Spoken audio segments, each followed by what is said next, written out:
Howdy, everyone.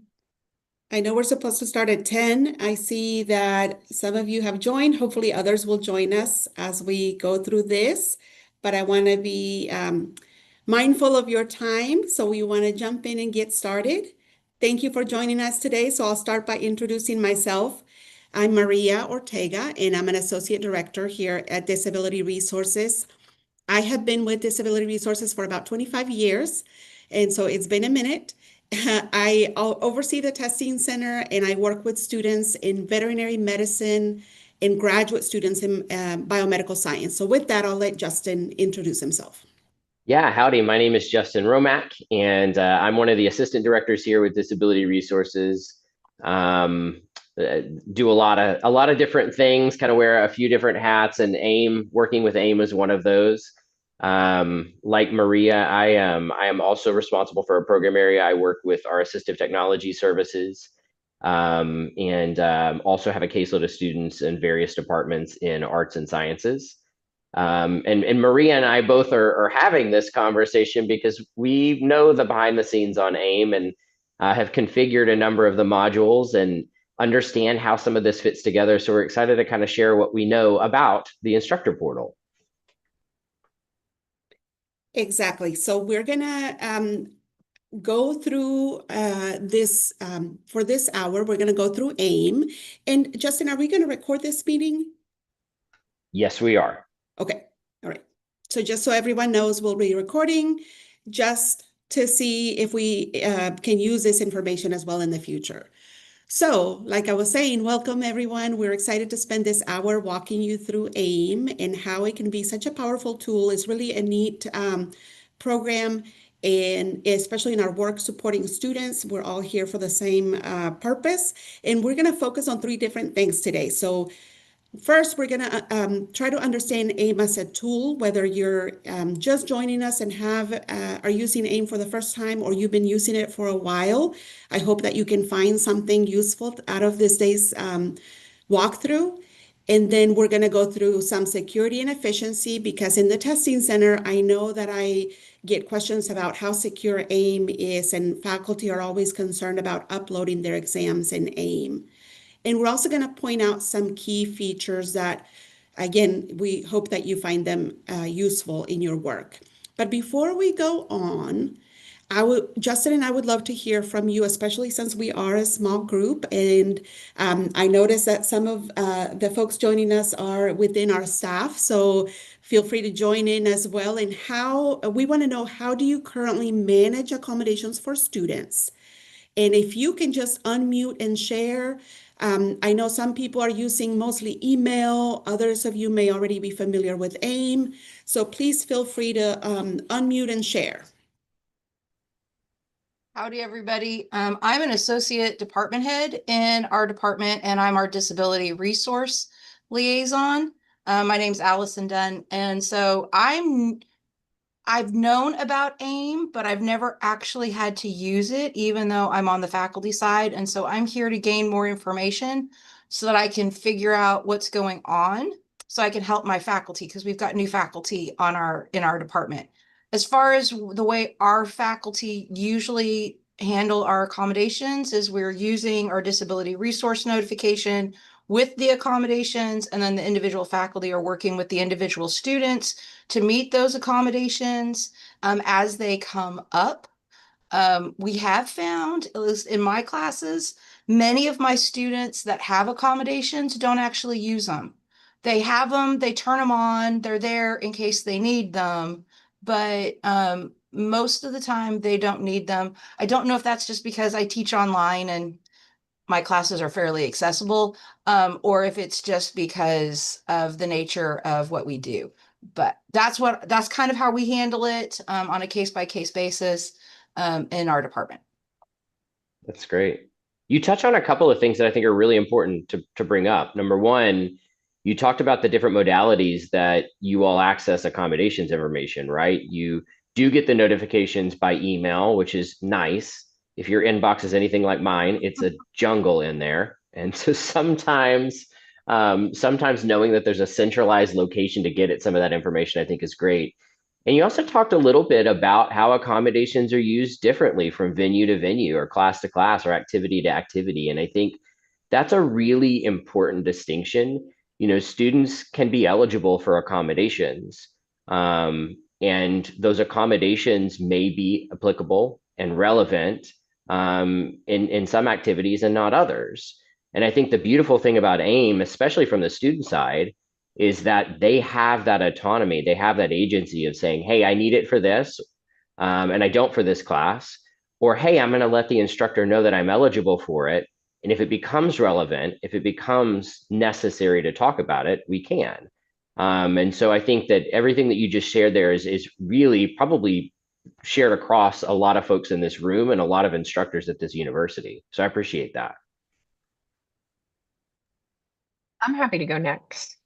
I'm in multidisciplinary engineering, like Allison. I'm also the disability resources liaison here.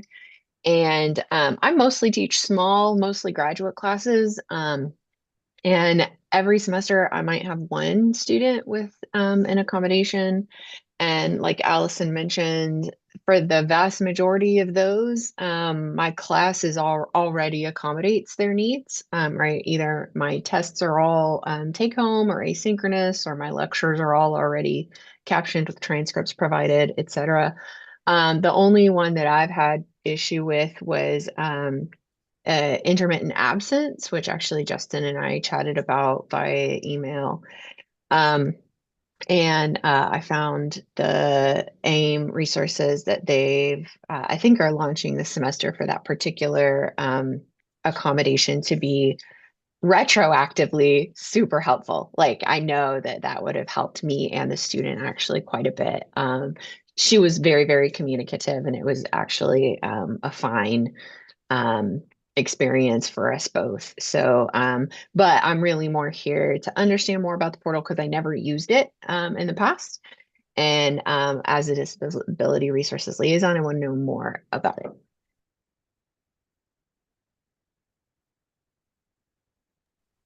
It's good to connect with you on a Zoom. I know we've passed a couple emails back and forth, so it's nice to hear Hi. your voice and say hello. I'm glad you're here. And you know, it's interesting. I know Marie and I have talked about this a little bit. I've talked about this with our director, Christy, about it a fair bit. You know, I think for the first couple of years of AIM, a lot of people are familiar with AIM through testing, right? And the reality is AIM just does so much more. You can see at a glance students that you have with accommodations.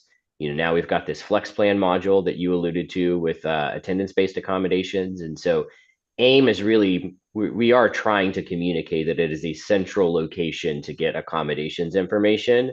It's not necessarily just the testing hub. And so I think that's an important piece of that.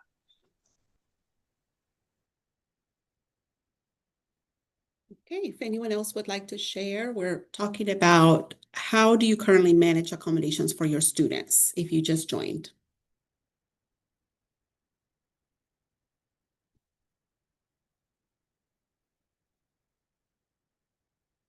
Okay.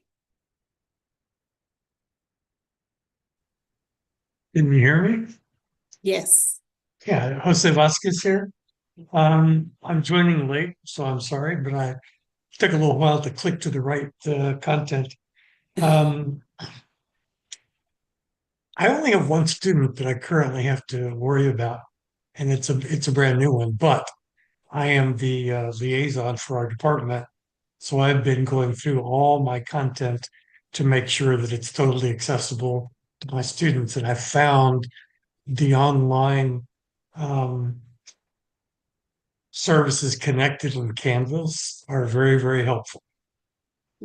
Today, I was reviewing a document that I was posting to one of my courses, and it gave me a 44% accessibility uh, assessment. Pointed out what the issues were. I corrected them, got them to 0, and uploaded it. So I'm trying to get as fluent as I can because I have 39 other colleagues in the department that I have to help through this process and make sure that they're addressing the requirements appropriately. Yeah, I appreciate you sharing that. There's a lot of lot of conversations about accessibility happening on campus, a lot of different voices and resources in that discussion. And I appreciate that that's all available. You know, when we think about disability and accommodation, being able to clearly communicate and know responsibilities as an instructor, the AIM portal, which I'm going to link right here in our chat, the AIM portal for instructors will allow you to, at a glance, from a central location, have information on the students who have requested accommodations in your class. I dropped the direct link there. That's certainly something that you could bookmark. You could also visit our website. And Maria, I don't know if you don't mind pulling up, because you're screen shared. I'll just talk through it. But Sure. from our website, in the top navigation menu, there's an AIM portal login. And there are links there for both the student login and the instructor login. So if you don't want to bookmark the link, or you forget how you saved the bookmark, or you have about 11 bajillion bookmarks like I do, you can always get back to it here from our website. You can also access AIM in most of the transactional emails that come through AIM, right? So if you get an email about a testing agreement, you get an email about an accommodation letter. If you are asked to complete a flex plan, right? That's going to have an email directly to the instructor portal. And so it's pretty easy to get to. Some other things that we like to mention in terms of accessing the AIM portal is that for some features, you do need to be on the TAMU network. And so if you're using the computer typically at your workstation here at A&M, it's going to have network access. If you need to access it from home, you will likely need to be on the TAMU VPN network. And I'd be happy to go pull a link on that if you've not used the VPN. But setting that up and connecting via the VPN, there are just some features that are restricted exclusively to the TAMU network. And so being mindful of that is important. The other thing to note about access is we pull in the instructor of record from Howdy or the Compass feed to set up who has access to each of the courses. But you can delegate access to others that work with your class. So if you've got a GA or a TA or somebody who's going to work directly with your course and your students, you can go in, and Maria here in a minute, when she's walking through her portion of the instructor portal, will show that add instructor feature.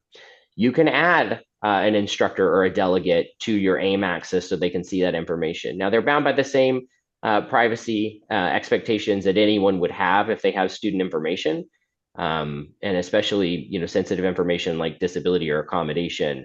But it may be appropriate if they are setting up exams or uploading exams or retrieving those for you, making sure that they have the same level of access that you do to that information.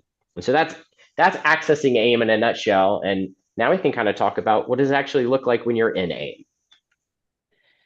Yes, and before we go over that, I would also like to point out, as I mentioned earlier, that faculty are very concerned, and maybe just because I work with test taking, faculty are concerned about the security of AIM. So I'd like to point out that it does meet FERPA requirements.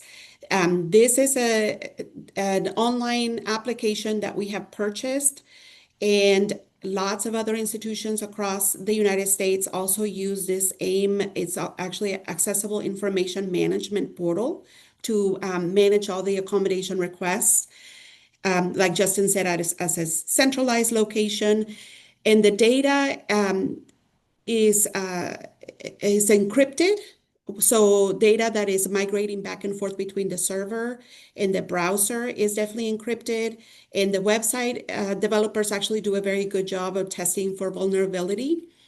And then the last thing I'll point out about that is that we are using central authentication services. So it's just as secure as you would store exams on your computer or student confidential information on your computer is kind of the same process. So let me show you what AIM looks like. So I'll give you an overview.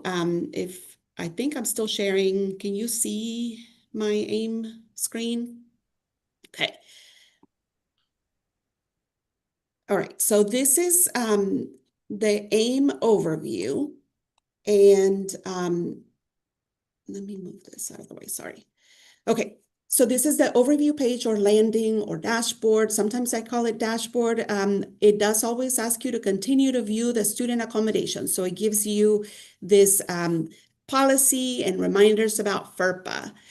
So when we go to the continue, there's a menu on the left that we can use to navigate. So there's a home menu where Maria, you can see, yeah. I'm so sorry. All we're seeing is facilitating access for students with disabilities, the homepage. Okay. Let me stop sharing and then thank you for letting me know that. And then share again.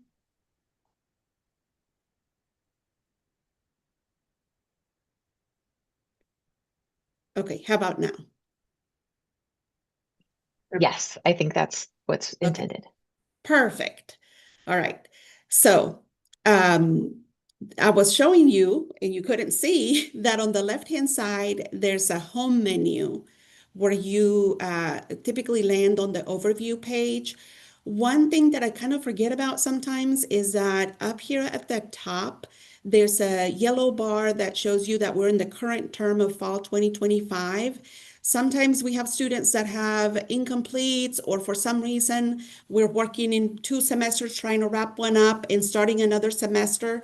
So this is a cool thing that you can go back to your previous term student information, and then you can go to the next term, which typically the next term we don't open it quite as early. So probably the previous term is going to be more useful to you. And then if I scroll down right on this overview page, we're going to see a list of students that have requested accommodations. Now, I will say that this is live data, so it's coming direct feed, and you can see when the student has requested accommodations. So this first student, so Justin added all these demonstration classes and students. So Luna requested her accommodations on the 19th, but if I would have logged into AIM as an instructor and seen this information, I would have only, on the 18th, I would have only had access to Ronald Weasley and all the information below that, because students don't have a deadline to request accommodations. So they can continue to sign up throughout the semester, sometimes due to temporary disabling conditions or students that just got diagnosed middle of the semester. So there's a lot of different reasons. We do have the emails prompting you to look at more information that automatically go from AIM to the instructor. But also, this is a good thing to keep in mind that if I download information, this is only a snapshot of today. Hey, Maria, two things, not to break you out of Sure, your flow. go for it. Another thing that I have noticed that it doesn't always easily translate is that the instructor portal is actually synced from the student portal overnight. So if we make changes, like a student adds a class or an instructor is added to a class, say you add a TA or something like that, that change doesn't typically go in effect until overnight. So do know that if you make a change and add someone or something is changed to your class, that change may take overnight to sync. The other thing, just adding on to what Maria said about adding accommodations after the fact, there is a trend. You see it a lot in the fall with your incoming class of freshman students of this, well, I'm going to try to do school without accommodations. And while we are very proactive and encourage students to be proactive in their requests, you do see it happen where they'll get a couple weeks in, they may even take that first test and they say, I probably do need these accommodations, right? And so it's not a bad idea. You're going to get emails, but it's probably not a bad idea to come back here as the semester progresses, and this table will reflect new and updated accommodations as the semester goes along. Yes, good point. And typically, for example, Justin mentioned that there's a way to add another instructor that may be a teaching assistant, a lab instructor, or sometimes even an admin person that will help you manage your accommodations. So that is here on the left-hand side menu. And that is one that definitely instructors expect to see it right away. And we always have to remind people, no, we have to wait. AIM takes a minute to sync all the information. So I'll go ahead and click on the home under Add Instructor. This little information comes up. Now, you do want to make sure that the person that you're assigning this role to knows about FERPA and confidentiality and those kinds of things. Typically, they've already had that kind of training from the university. And you would have to fill out which class you want to give them access to. So if it's maybe just a specific class, or is it all your classes and you have to select them one by one. And then the type of information you want to give them. So add additional instructor to the course or replace all instructors. So we haven't had to use that one a ton, but sometimes we have a change in the middle of the semester for some reason. An instructor leaves all of a sudden and somebody else takes over their class. So this is a good place to do that. We can also do that on our end. Know that, especially for classes like chemistry or biology, when we're having to add an instructor to a ton of classes, we have a bulk way to add them. We do need people's UINs that we're adding, and we also need their email addresses as well as the CRNs, because the only way we can bulk add is with the CRNs. So that's a key difference between adding them here versus giving us the list to add them in bulk. And then you simply add the instructor at the bottom, and that's easy way to, we have an instructor that doesn't quite feel comfortable navigating AIM, and he gives all his TA access, and they do everything as far as managing accommodations for them. So I'll go back over to the overview, and wanted to also show you that we can export data of students, and we can refine the search, especially for classes that are huge. I know economics classes, and again, chemistry, biology, math, all of those have a ton of students. So if I refine the search, I can narrow it down by class. I can narrow it down by student's last name, and I can even look for students that just have testing accommodations, for example. So maybe I'm doing an online test and I want to see all my students that have extra testing time. So I can select those, and then I can scroll all the way down and search. And when I do that, then because all these students have extra testing time, it actually gave me the list of all the students again. So that wasn't a very useful example, but ideally it would give you just your search items. And then when you download the data, so if I start over, and then I can export data of students, I can include any canceled request by saying include all requests, or I can just include the active request. So some students drop the class, or for whatever reason they cancel their accommodations. So it'll default to do not include your canceled request, and then you can export the accommodation request, and it'll download nicely in this Excel file for you that has all of the student information. And again, remembering that this is a snapshot of today. Is not going to be, it may not be current tomorrow, but it's still good information. And then we can scroll down to see all the accommodations listed. So recording, copies, large print materials, and then extra testing time. All right, and that is the overview. So I will, do you want me to stop sharing, Justin? Let's see if it'll let, well, let me see if it'll let me do it. But Okay. I am going to, wow, I didn't realize that you could do that. Nice. It will actually let me just replace your share. So I don't want to belabor the point, but this list that's here, as Maria has said, this is a snapshot of today.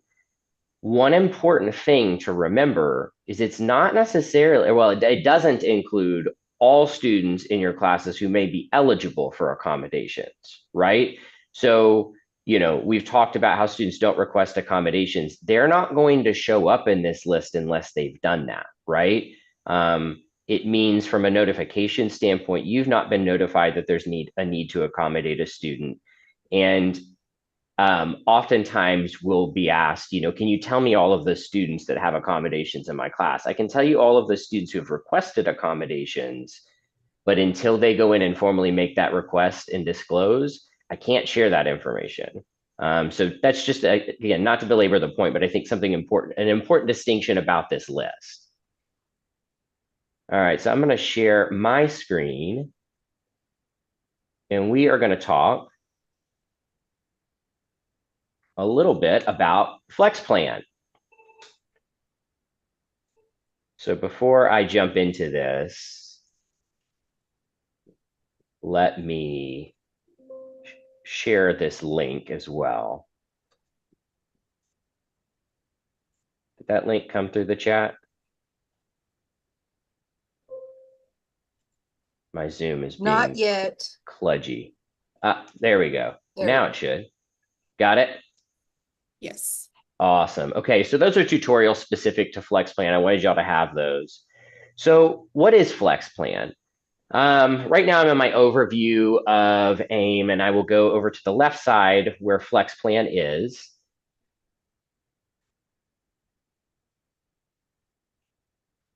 And FlexPlan, like other modules in AIM, is accessible from this left rail menu. Now, FlexPlan is a new module that we started using this semester, really to help facilitate expectation management and communication regarding attendance and deadline-based accommodations, right? You've got this word flex, which sort of indicates flexibility. And the notion or the idea of this is we know students with certain types of disabilities who experience certain types of barriers may be impacted because of that disability in their attendance and their ability to meet deadlines when a disability-related absence happens. And so with this module, we're able to better bridge what is possible in terms of flexibility. And when a student needs to use the accommodation, broker a more streamlined communication between student and instructors so that when a student misses a class, you know that it's disability related. And we already have a plan in place for how to keep that student on track. I don't want to get too much into the accommodations. We're actually hosting an event tomorrow that I'll drop a link in the chat before we close out, if you'd like to attend, where we'll talk about the accommodation and FlexPlan in more detail. But the accommodation is not meant to be an open-ended excused absence. It's not meant to exceed the bounds of what is possible in terms of flexibility. This form that I'm going to show you here in a second really helps frame up what is the course, what are the activities, what are the expectations, and how could those be made flexible? And if they can't be made flexible, the form gives us an option to document why, right? And that why piece is really important because we're not prescribing what is possible. We're asking what may be possible.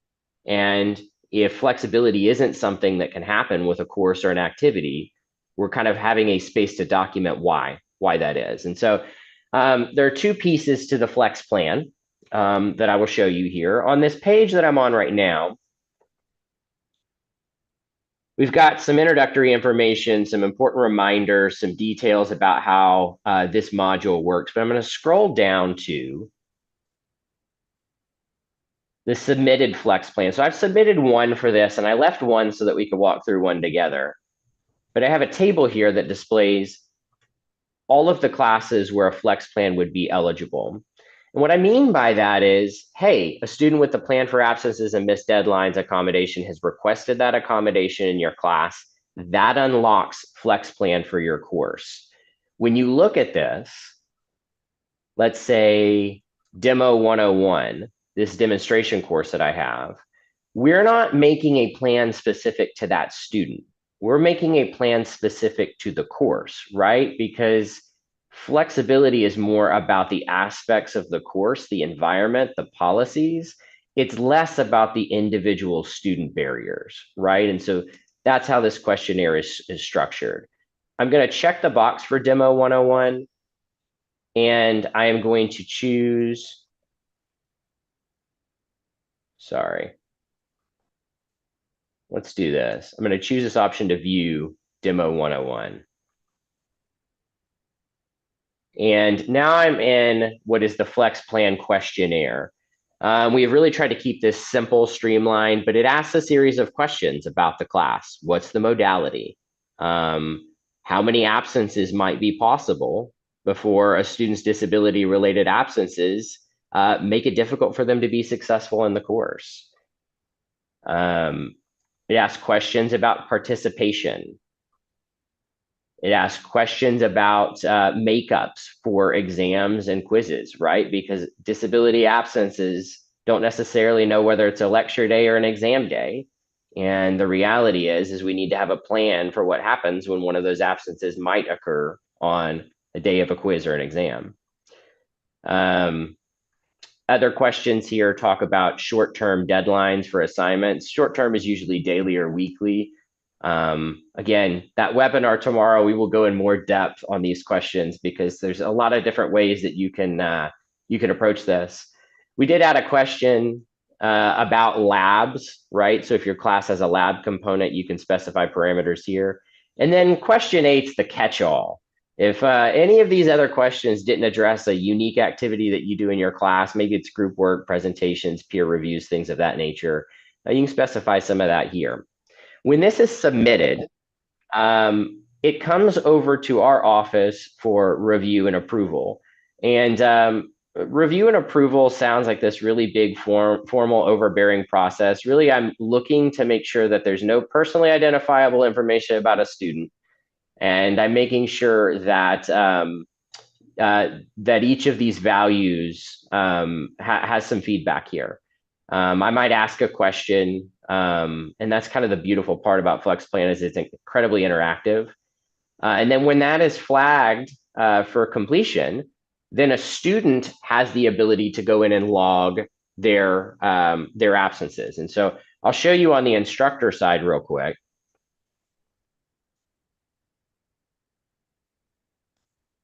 I'm going to come back to my flex plan in the left rail again. And up at the top, this breadcrumb menu in the top of the main section, we're going to come to disability-related absence notification. So disability-related absence notification is the communication piece that the student submits.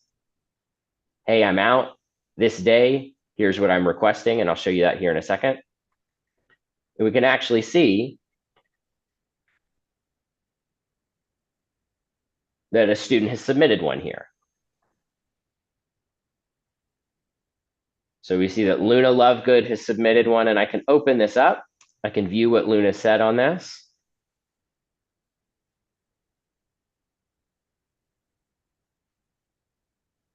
And you'll see a couple of things. We'll see information about the date. We'll see details about what Luna is requesting. So is it an excused absence? Is it an extended deadline? And that's what Luna has requested. It could also be a makeup exam. And then there's another option. So if maybe it's something specific about one of the activities in your class. And then this final bit of information is about when the request was submitted, sort of in the timeline of when the event happened and when they're submitting this notification. The accommodation really specifies that they need to do that within 2 business, really it's prior to or within 2 business days. And this one was beyond 2 business days. And so that's operating outside of the parameters of the accommodation. And so I would want to have some more conversation about that. That may be involved, that likely is involved with the access coordinator, but here's how you start that. I can come up here to the top.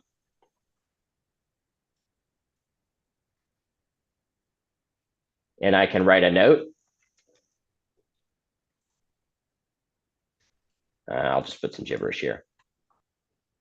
And then I can accept it, or I can dispute it, right? And so there are actions that you can take here on this form. When it's disputed, it gets sent back to the access coordinator, who's probably going to collect more information about that student. I'd want to know what's going on. That may reveal some context to us and to you, but what you're seeing here is some brokered discussion facilitated by FlexPlan. And that's probably the most exciting part, I think, for all of us, is that we will just have a little bit more facilitated discussion on how this accommodation works. It's not asking anyone to do anything more than what's being done. It's asking for us to have more communication so that we're making sure that we're doing it right. So that's Flex Plan. Let me show you. Well, I was going to say I'll show you on the student side, but I don't think that's as relevant. Maria, anything else you want me to show on Flex Plan while I'm here? No, I think that covers it. All right, awesome. I will stop my share and let you get into your bread and butter, which is testing. Yes. So I'm gonna show you all the exam module that is it's very robust, I think. It allows us to manage a lot of information. So I'm gonna go to the left-hand side menu. So if you were at the overview page, the left sound menu under home, you can select alternative testing. And all this information comes up. We look back in the day, we used to have paper ways of managing accommodations, and it was such a nightmare because there were a lot of data entry errors on the student side, on the staff side, and this has been really a dream to manage the accommodations through AIM. I will point out that we administer over 30,000 exams per academic year.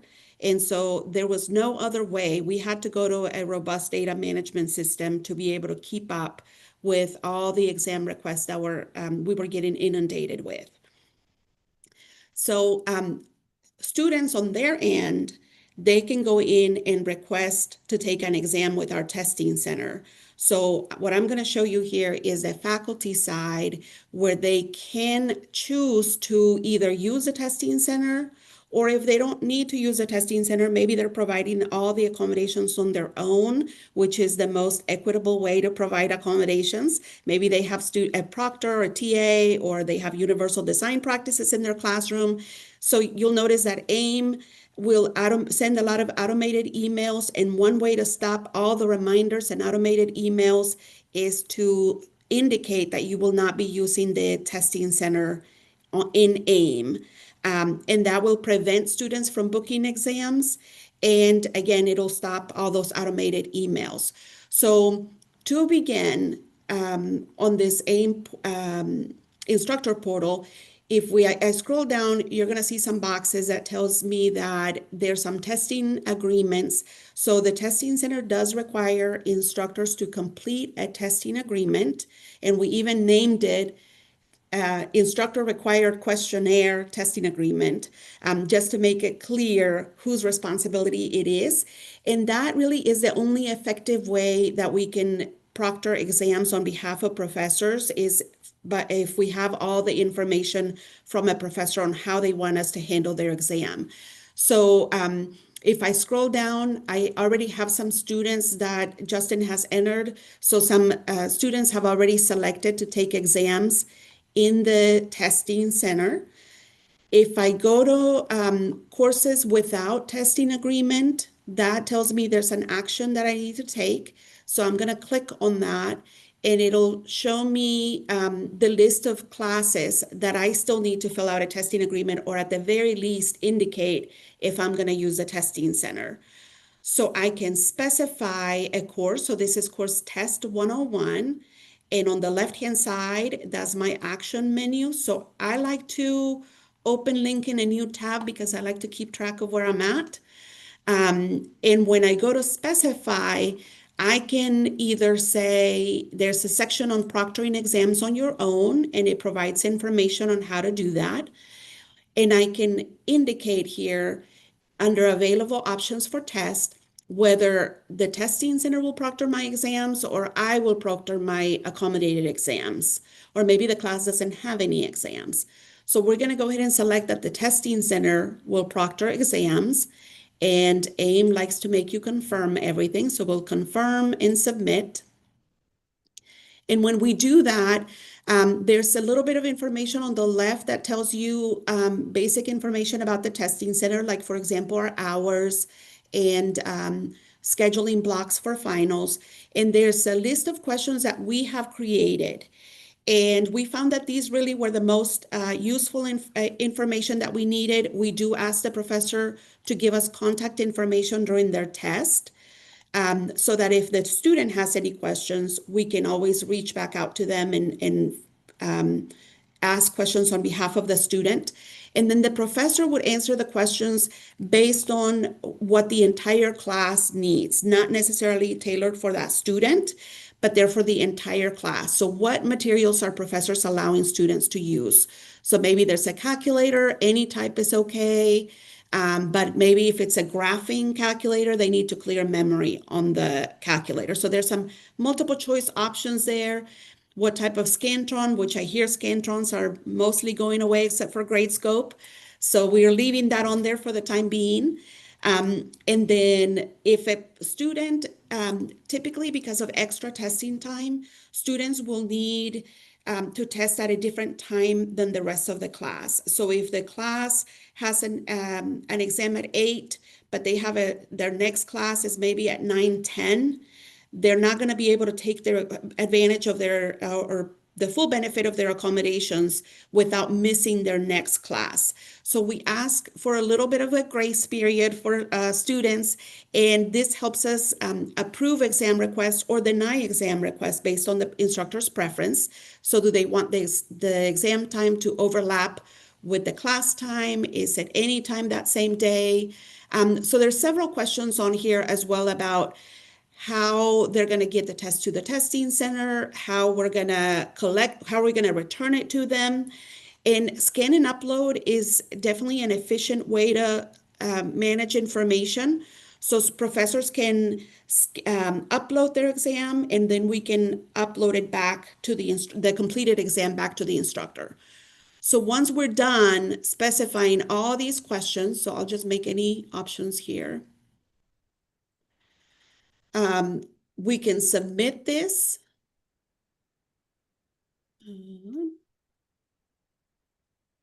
And hopefully it'll let me, oh, no, I didn't put in and then as part of that, I also have to specify at least my first exam date. And again, this helps us with approving exam schedules from students' side. So my first exam, maybe it's a test and it's coming up on Friday of next week, and it's going to be at 8 a.m. in the morning. 8 a.m. in the morning, that's redundant. And then if you have a note for the staff on how you want your test to be administered, there's lots of places where you can add notes. And then we're going to submit and continue to specify. So at this point, hopefully professors have posted a lot of exam dates, and they can continue to add more exam dates on here and save the exam dates for the entire semester. So I'm going to go back to the alternative testing. Before I navigate away from that, we can also copy the testing agreement. So once you completed a testing agreement and you feel like that's going to translate well to all of your sections or classes, we can say that this test 101 testing agreement can be copied over to test 202, and we're going to continue, and it's going to say, is it the same exam date or do you have a different exam date? And I can select different exam dates, or I can go ahead and copy the testing agreement. And then I can go in and modify it later. So I can modify any of this information as needed and as changes keep coming up throughout the semester. So then if I go back to alternative testing, there's a menu at the top where you can go directly to the exam dates that you entered. So these are all the exam dates that this instructor has entered for those classes. So they can also select the class and upload an exam. So we can choose a file and upload that exam as needed. So I'm not gonna, that's pretty self-explanatory. So I don't think I'll go over that. And then we can also see the completed files. So any exams that have already been taken in the testing center return via scan and upload, we could see the completed files on this site, and we can download the completed exam for that student so we can grade it. There are other options, so professors can also pick up their exams or we can return them via courier. So this is only one option that they have available. And there's some contact information for our testing center in case of any questions that may come up. So I'm gonna stop here and then Justin will lead us through the rest of the presentation. Yeah, for sure. Well, the rest of the presentation is really, what do y'all want to know? We've shown you a couple of things that we think are important, but there are things that you feel like we need to go back in more detail, questions you have specific to AIM and how it integrates with your accommodations. Really, the floor is yours. So what can we do to answer questions? Hi, Justin. It's Allison again. I've got a question about the training for the alternative instructors. So when I went in, I've been playing around with my classes, kind of watching the guide and then kind of testing it out with my classes. Yes. We have both graduate assistant TAs. We also use undergraduate TAs for some of our courses. We Mhm. do make them go through FERPA training. We do make them go through graduate TA training. We do some things like that so that we know that they have the skill sets that they need. Is there a way for us to show that training documentation in the system? Like, I get it for graduate assistants. They're going to flag as like a graduate student. They're going to have something different with their UIN. But let's Mhm. say we have an undergraduate TA for a class. Is there something, because that's different. They're doing it for credit. They're not an employee of the university. We have to Mhm. backdoor them into train track to NAT for FERPA anyway. Mhm. Is there something like, I'm just saying in case, because we're using more and more undergraduate TAs in my department. So I'm just trying to anticipate where there could be an unexpected consequence and what we need to do on our end, just in case. Probably will never happen, but just in case so that we're prepared. Well, Marie, I'd be curious about your take from a policy standpoint. I mean, I think there's two questions, right? There's a technical piece and then there's a policy question. Technically, access to the instructor portal is tied to a UIN, right? So if a student has a valid UIN and you provision access with that UIN, it is approved on our side, but really it is just tied to the individual's UIN. Okay. From a policy standpoint, I mean, my philosophy with access to accommodations information and really any academic information is there genuinely a need to know about those students? Is there a need to know for that undergraduate TA in their interactions with students in the work that they're doing? Do they need to know the information? And it is restricted to students who have requested accommodations. It's not like you have run of the mill of our entire database. But I tend to scope as tight as possible with access because if there's not a genuine need to know, then we kind of take any of those variables out of the conversation. Right. And we harp, and I mean we preach very, very stringently with our undergraduates who are helping us grade our classes. Yeah. You don't do this and you don't do this and you follow FERPA and you do this, and we really do. We keep them on a short leash until we know that they're really good at what they're doing, and then we kind of expand it out. But because they are grading, Mm-hmm. and there are times when accommodations like don't take off points for spelling, um, Mm-hmm. that does impact grading. So I was just curious, like, Mm-hmm.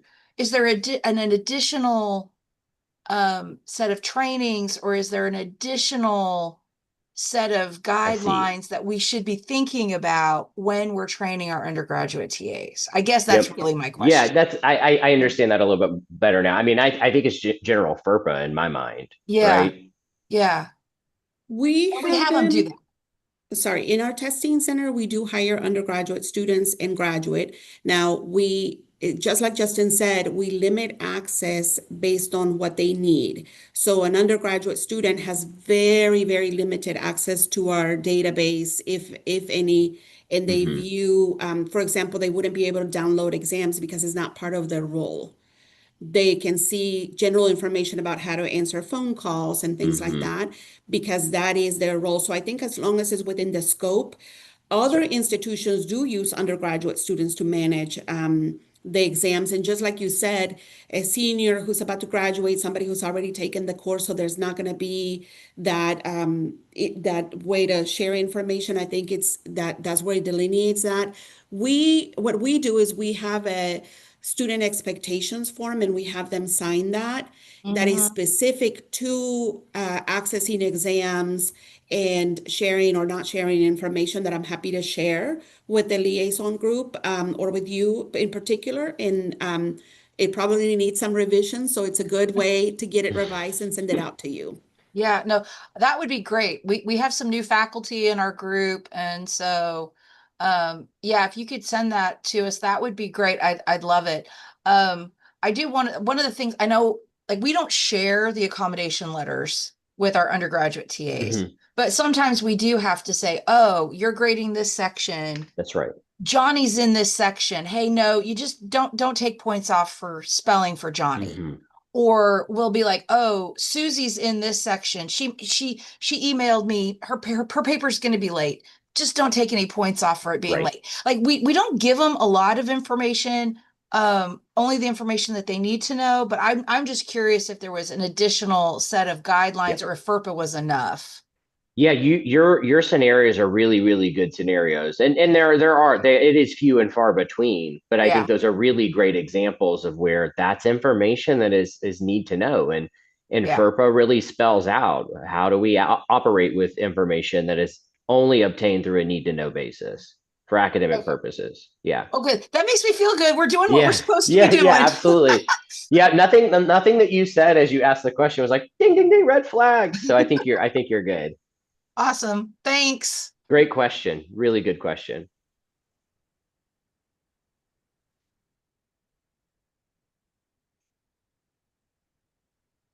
As I'm giving you time to think of any more questions that you have, I did drop a link to a feedback form for this session.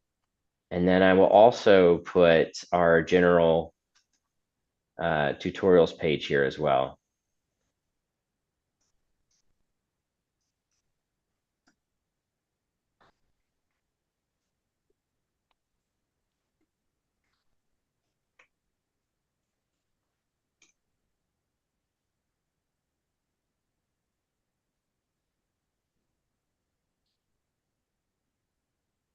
I don't want to hold anyone longer than we need to. As you jump into the system and you experience it, you may encounter questions. And if you do, it really is genuinely our job and our joy to make sure that you understand the AIM portal. I guess I'll throw out another question just for the sake of it. Do you feel like there are any different tutorials or any other ways that we could package this material so that instructors might feel more comfortable to use this resource a little bit more effectively?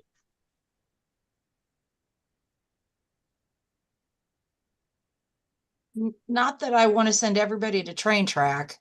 Um, but I think some of it, especially with like the alternative testing, I think that could easily be turned into a pre-recorded video that could just be accessed. So when all the new faculty come in, or as needs change, faculty could just go on their own and catch the pre-recorded and be like, oh, that's how that works. Okay. And then they That's can cool. click it through. Yeah. Or maybe an FAQ Okay. sheet. But other than that, I thought this was great. This was super helpful. I've been aware of AIM for a very long time, but I've never had to actually go in and use it. And this is way more user friendly than many of the resources we have on campus. So I thank love you. hearing that. I love hearing that. And I love the idea of train tracks. And maybe it's, there are so many train track courses that are out there. Very good to see you. There are so many train tracks out there that are not required, right? They're optional. So you could go get them as you need them. So I like that thought. Yeah. Well, great. Thank you all so much for attending. We really appreciate it. It's been a fun summer sharing some of these topics with you all. I'm going to go ahead and stop the recording. And if you need anything, let us know. Thank y'all so much. Guys.